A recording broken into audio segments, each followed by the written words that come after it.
This is the Marcus Aurelius most people recognize, a perfect marble sage from the Renaissance. Cold, smooth, unbreakable.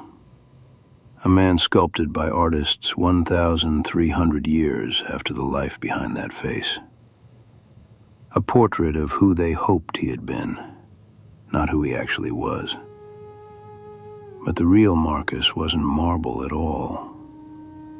He was born into privilege, but also loss. His father died early. Responsibility landed fast.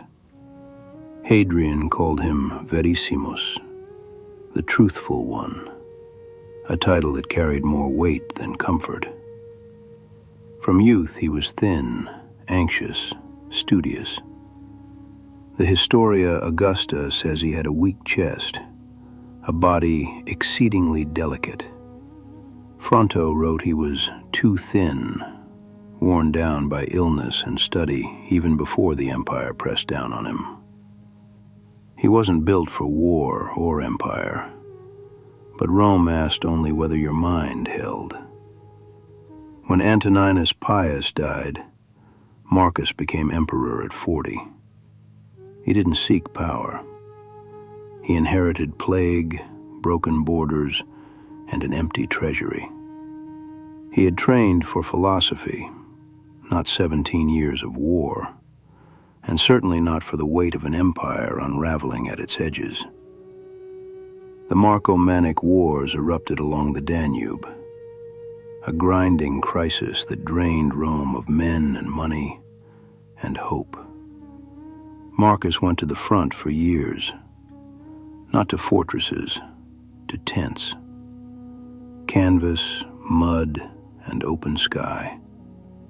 Cassius Dio writes he endured cold, heat, hunger, and fatigue beside the legionaries. The Historia Augusta says he spent almost his entire reign in the camps. For an emperor, that was unheard of. For Marcus, it became his life. If you've served, you know that life. Dawn through thin canvas, cold damp in your bones, dust ground into your skin, gear that never dries. The smell of men who've been too long in the field, the quiet ache in your joints before the day even starts. Marcus lived like that while trying to hold an empire together with letters written at night. He fathered 13 children. Most didn't survive. The death of a child isn't philosophy. It's a wound under the ribs. Some believe he wrote meditations to steady himself from the burial of each son and daughter. Not wisdom literature, survival literature. Then came betrayal.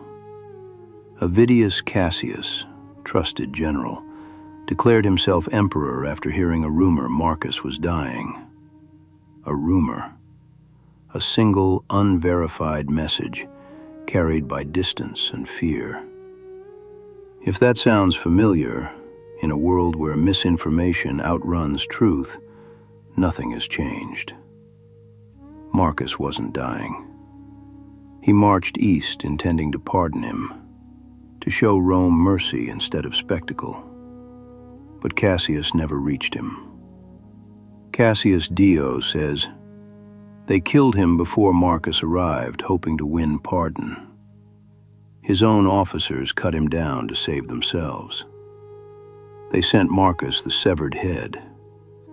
He refused to look at it, ordered it buried, and forgave the men who had taken justice into their own hands. The world got to Cassius first.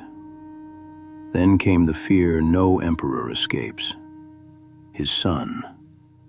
Commodus, his only surviving son, his heir. Marcus gave him the best tutors, the best examples. But every parent learns this truth. You can guide a child, but you cannot choose who they become. Commodus wasn't curious, disciplined, or philosophical. He wanted power without responsibility. Dio writes, "He cared for nothing but pleasure. He surrounded himself with flatterers and loved the arena as a gladiator, a stage where strength required no wisdom." Marcus saw insecurity forming early, a clenched fist where the empire needed an open hand. He could hold an empire together.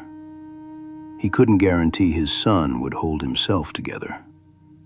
That broke something in him deeper than war, a grief every parent knows, no matter the century.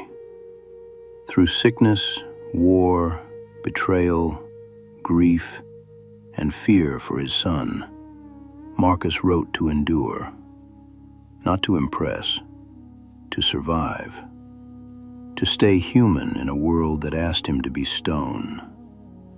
So when he says, "Endure all things," he isn't giving a slogan.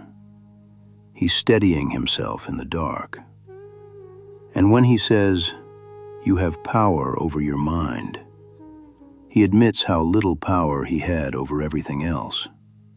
His body, his children, his generals, his empire, even the truth. Not the statue, not the marble sage, the man beneath. He teaches that strength isn't perfection. It's waking cold in a field and standing anyway. Leading through fog, weathered, and the kind made of fear and rumor. Forgiving betrayal, loving your children, writing yourself steady when the world will not steady for you.